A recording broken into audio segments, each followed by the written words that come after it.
রাজধানীতে সকাল থেকে মুষলধারে বৃষ্টি, ভোগান্তিতে পড়েন অফিসগামী ও শিক্ষার্থীরা। আগামী এক সপ্তাহ বৃষ্টিপাত অব্যাহত থাকবে জানিয়েছে আবহাওয়া অধিদপ্তর। গত 24 ঘন্টায় সর্বোচ্চ বৃষ্টিপাতের রেকর্ড কিশোরগঞ্জের নিকলিতে 160 মিলিমিটার। পাহাড়ি ঢলে তলিয়ে গেছে সুনামগঞ্জের 10 উপজেলার হাওরের ফসল। হাওরে ক্ষতিগ্রস্ত কৃষকদের আগামী 3 মাস সরকারের পক্ষ থেকে সহায়তার আশ্বাস প্রধানমন্ত্রীর। চট্টগ্রামের জলাবদ্ধতায় নগরবাসীর দুর্ভোগে দুঃখ প্রকাশ। খালে অস্থায়ী 30টি বাঁধ দিয়ে জলাবদ্ধতা নিরসনের কাজ করার কারণেই চট্টগ্রাম মহানগরীতে জলাবদ্ধতা তৈরি হয়, জানিয়েছেন city mayor doctor Shahadat Hossain. দুর্যোগের দুঃসহ স্মৃতির ভয়াল 29 এপ্রিল আজ। 1991 সালের এই দিনে চট্টগ্রাম কক্সবাজারের উপকূলে প্রলয়ঙ্করী ঘূর্ণিঝড়ে প্রাণ হারিয়েছিল প্রায় 1.5 লাখ মানুষ। সয়াবিন তেলের দাম লিটারে 4 টাকা বাড়িয়েছে সরকার। আন্তর্জাতিক বাজারের দাম বাড়ায় তেলের দাম সমন্বয় করতেই এই মূল্য বৃদ্ধি, জানালেন বাণিজ্যমন্ত্রী। ফ্যামিলি কার্ড রাষ্ট্রের এক ধরনের বিনিয়োগ, এর মাধ্যমে অর্থনীতি আরও সচল হবে। সংসদে প্রশ্নোত্তর পর্বে প্রধানমন্ত্রী তারেক রহমান। সংবিধান সংশোধনে কমিটি গঠনের সদস্যদের নাম দিতে সময় নিয়েছে বিরোধী দল। কাদা ছোড়াছড়ি বাদ দিয়ে দেশকে এগিয়ে নিতে ইতিবাচক দৃষ্টিভঙ্গি দেখানোর ওপর গুরুত্ব সংসদ সদস্যদের। আওয়ামী লীগ সরকার মেগা প্রকল্পের নামে অর্থ পাচার করেছে।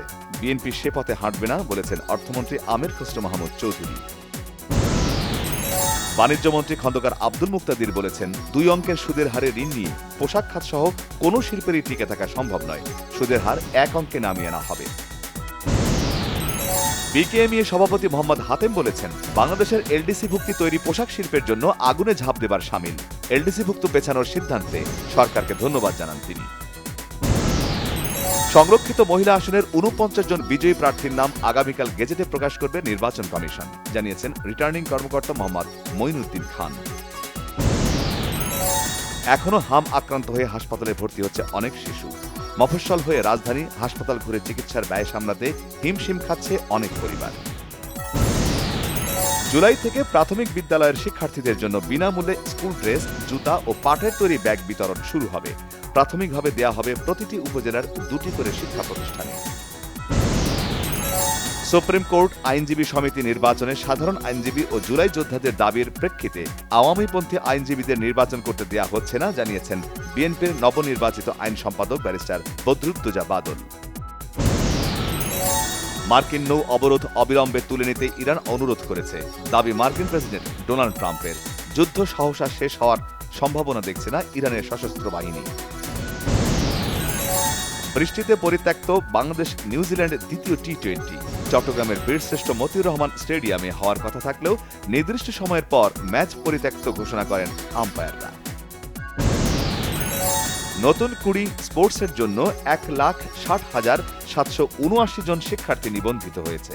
2 মে সিলেট জেলা স্টেডিয়ামে এই উৎসবের আনুষ্ঠানিক উদ্বোধন করবেন প্রধানমন্ত্রী তারেক রহমান। ইউরোপ সেরার চ্যাম্পিয়ন্স লিগে আজ দ্বিতীয় সেমিফাইনাল, মুখোমুখি অ্যাটলেটিকো মাদ্রিদ ও আর্সেনাল। সম্মানী পরিশোধ না করে সর্দার বাড়ির খেলার ছবি মুক্তি দেওয়ার প্রক্রিয়ায় ক্ষুব্ধ নায়ক জিয়াউল রোশান। প্রচারণায় অংশ নিচ্ছেন না তিনি। বকেয়া সমস্যা সমাধান হলেই প্রচারণায় নামবেন নায়িকা বুবলি।